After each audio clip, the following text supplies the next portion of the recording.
Hi, this is Dawn, and I'm here with a short audio recording to discuss something that Spirit gave me in terms of 3 abilities that are essential as we navigate the changing times that we are in currently. And those abilities are responsibility, adaptability, and relatability. So I will discuss them just briefly one by one. It's pretty self-explanatory, but we need the ability to respond, the ability to adapt, and the ability to relate. So just speaking, let's take that first one, responsibility. So when one is responsible, they are able to respond to the circumstances that are changing and ever in flux in their life. And responsibility has to do a great deal with maturity and the ability to assess what is happening and not react. In other words, not be impulsive, but rather to consider, be discerning, and at the right time to respond according to your own integrity, your own inner wholeness, your own guidance, higher wisdom or guidance. And so responsibility is linked to your connection with yourself and with your higher intuitive knowing. It's also linked with your ability to discern and to, first you have to observe what's happening around you, and then you need to do some assessing of what does this mean for me, and be discerning about what you're actually seeing, because often in circumstances that come suddenly, they can seem one way when they are really another. And as we know, there are often elements of control or manipulation happening in any given circumstance. And sometimes those are evident and sometimes they are not. So responsibility is linked to, good judgment and to being able to act decisively, to decide is actually means to cut off other options, to choose a direction and move forward. So all of those are things that are related to that first ability that is really critical in this time, responsibility. The second term is adaptability. Of course, the ability, being able to adapt to changing circumstances. I keep getting the image of something from a movie, I believe it was with Nicolas Cage, called Adaptation, and to be honest, I don't remember the plot of the movie whatsoever, so take that with a grain of salt. I'm not necessarily recommending it, but I do think that what I was being shown that for is, if we look at the natural world and the adaptation that is built into nature, both in terms of the animal and the plant kingdom and human beings as well, there is over time an adaptation that occurs that allows systems to return to homeostasis, to an even keel, to harmony. It's a harmonization or harmonic. I don't think I pronounced that right, but you know what I mean. So adaptability. Do you have the ability or the capability, as it stands right now, to adapt? Because many of us have created lives, homes, and worlds that are quite inflexible. I'm on a trip, I'm driving, and I just went through a drive-through. It was an interesting experience observing different people's behaviors. I happened to be driving through Mississippi, which has just instituted a mandatory mask in public mandate. And so, of course, people are on edge one way or the other about that. And then there's this whole fact that you can't go into to get your food, and some people are traveling like me, and other people are just accustomed to going through the drive-thru every day, and so and they're out of certain items. Apparently there are some transportation issues getting items to them, and they can no longer accept, they can only accept exact change because apparently there is an issue getting change, coins, to the stores. Another interesting thing, but I'm going to stay on task with adaptability. So all of us in this time, that's just a very small example of a very minor inconvenience, but I'm sure that you might have witnessed similar things at, say, the grocery store or the gas station or other things that we, haven't had to adapt with. We've had a very set routine, most of us, even if it's not, time delineated routine. It is an expectation that this is how it works when I want some food through the drive-thru. This is how it works when I put gas in my car. This is how it works when I go to the grocery store. This is how it works when I go, on my computer and I call up XYZ item and it gets to me magically in 2 days. Well, it might take a month right now. And so those are very minor examples, but they're good ones to start with.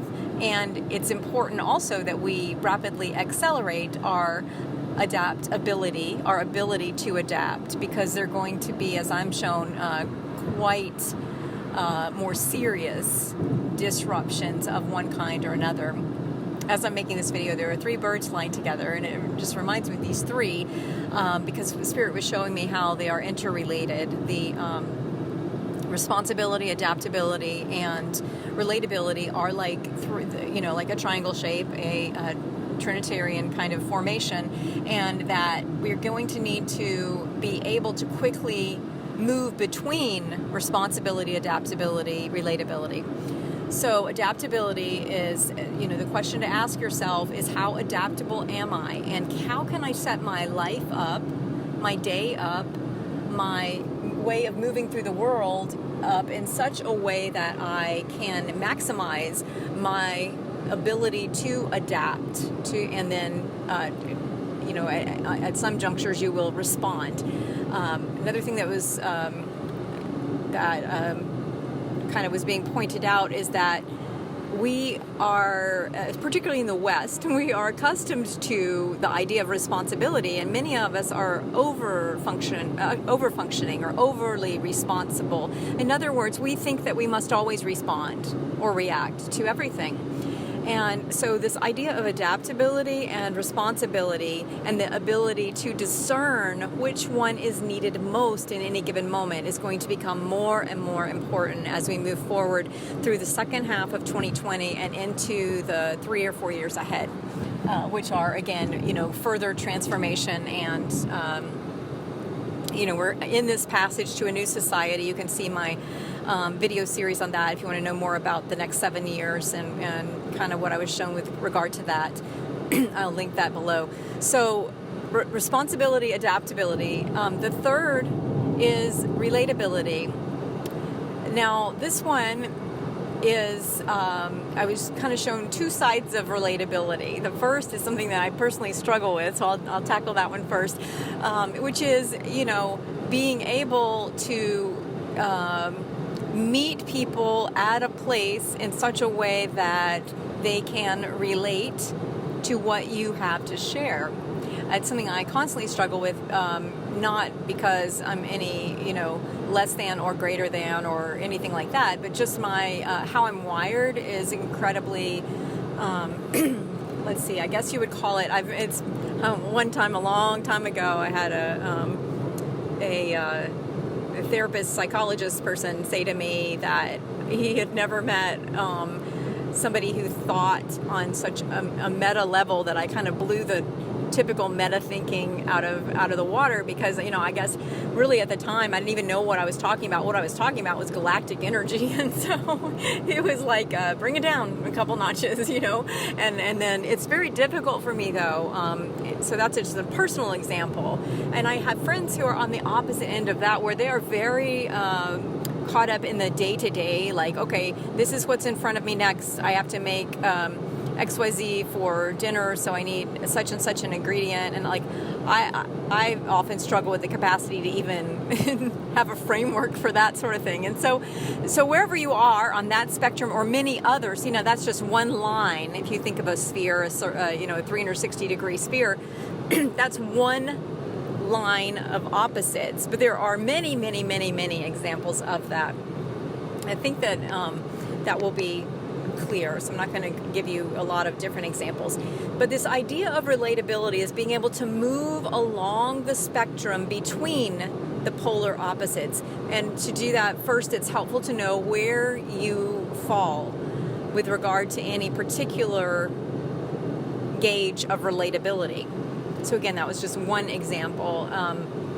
And, another very obvious practical example would be language barriers or vocabulary. When they say that on the internet you should write to I think it's the 8th grade level because that's like the average. Now, this isn't to say that in every form of communication we should all just kind of meet in the middle and do away with education or do away with plain spoken talk. It's both ends of that line of communication, let's call it, or related relationship. Both ends of that spectrum are valuable equally, and the opportunity with relatability is to honor both ends of the spectrum and that line of communication that is formed, or that line of inquiry, or that line of experience, or lots of different words we could use there. To honor both ends of that spectrum and to be able to meet people along that spectrum with honor and respect and be able to communicate or relate along that line of experience. Now, it doesn't mean that we have to understand. We may have the example I gave for myself, I've really, that's a genuine struggle for me to understand, like, how in the world are they thinking about these logical steps for the next 10 minutes? Like, it doesn't make sense, does not compute, and, and vice versa. And it's similar to that language barrier, right, when we have no context. So where we do not have the context, what was shown to me is that what's needed is that contextualization. And so what's needed is first an awareness that there is a line of experience or a line of relationship between a particular set of experiences, ideas, perspectives, viewpoints, all of those sorts of things. There's a continuum. And to have the context as we are approaching various situations and people that exists, number one, an awareness. It's about awareness first and foremost. After that awareness, it is about education. It's about really learning and being curious. What is it like to live at that other end of the spectrum? What is the value of that? How can I honor the value of that in my day-to-day experience in my life for myself? How could I perhaps, choose to experience a little more of that? How could I learn from those who have, who reside at these various points along any particular spectrum or any particular line of experience or relationship? If you look at just two people, the relationship dynamic between two people, that's kind of a simplification of this idea of relatability. But if you just seek to bring a spirit of curiosity, openness, and wonder into any relationship, and understand it is a ship, you're on a journey together, and be open to the exploration. Not necessarily, that doesn't mean you deep dive into feelings with every single person you're in a relationship with, but it does mean that you are choosing to be present on this journey where you are for a time, a few minutes and a few hours, a few days, a lifetime. You are for a time in relationship with a particular person or group of people.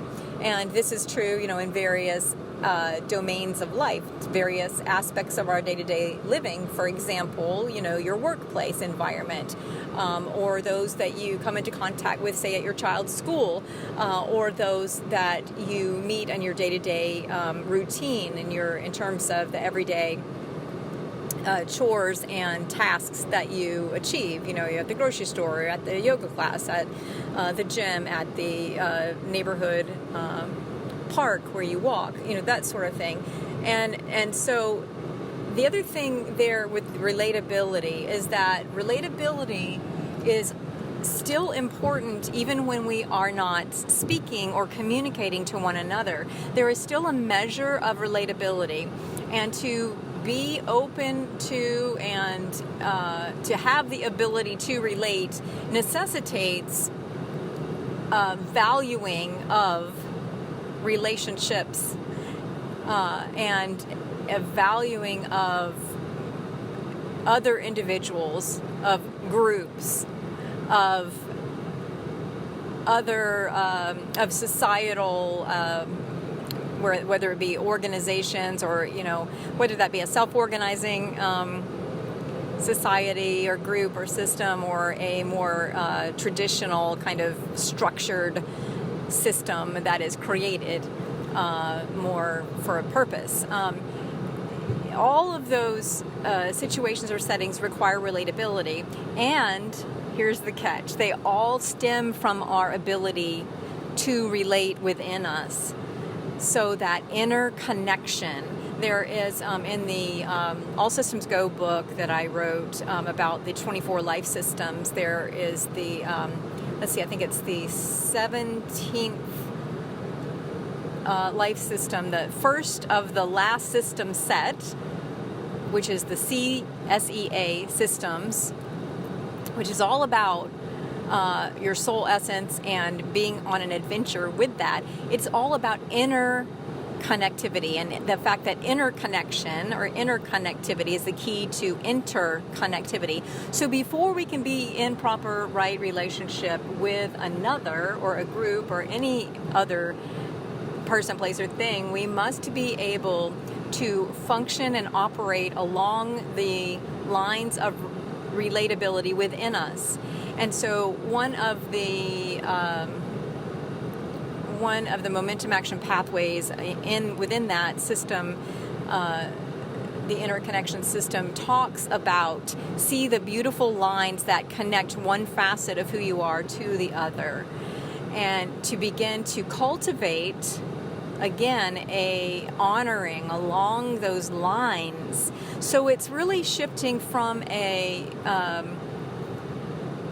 focus on the end points, the polar opposites usually, or the spectrum itself, to it is moving into being a part of the movement along that line, and feeling that energetic connection between the two seemingly polar opposites, and understanding what is the common concern or common experience, common issue, common relationship that is being explored or valued or experienced along that line of relatability, that line of relationship. And we must first be able to do that within us. And so as an example there, you need to begin that process of, looking at who am I really? Well, I'm having this experience right now where I'm just really angry at these crazy drivers, and then that's just an example. And then, and then I'm also having this experience where I am just the adventurer, and I'm so happy. I'm speaking, from currently for where I am. For you, it could be totally different. I'm having this experience of being really sad about the state of affairs in the world, and then I am really happy to be able to experience my favorite meal tonight with my beloved, whatever it is. So begin to notice the experiences that seem to be dichotomous or not connected or disconnected fragments or pieces. This could also be soul fragments. So on every level, so down to the, the seemingly unimportant, daily sorts of observations in our world, to the really soul level, very significant things that affect our ability to thrive in this life. So what you want to begin to do is to notice the lines of connection, focus on connectivity, on relationship. Again, it can be within you, can be between two people, can be between you as an individual and a group, it can be between multiple groups, can be between the individual and society, and it can be between communities, societies, countries, that sort of thing. So those are just examples. You can, there's many ways you can look at this. It can also be between, for example, a human being and one single human being and nature, the natural world, or between groups within nature, plant kingdom, animal kingdom.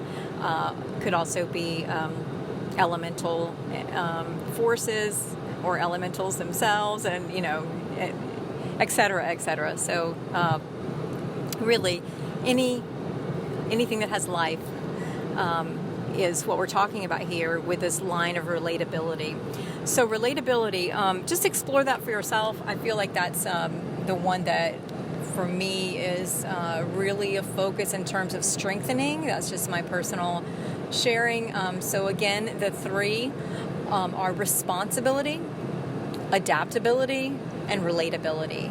So ask yourself, where do I need to improve my ability to respond, and what are the first steps that I can take to begin to open up to greater responsibility in my life, day to day, and then for the long term. Second is adaptability. How can I, where do I need to expand my capacity to adapt to changing circumstances, a changing world, my own changing life in terms of, whatever it is, relationships, job, even day-to-day routines. How can I adapt, and what can I do to open myself up to a greater capacity to adapt, and to be discerning about, do I need to respond here? Do I need to adapt? How can I look at opportunities to move into greater life thriving by expanding those?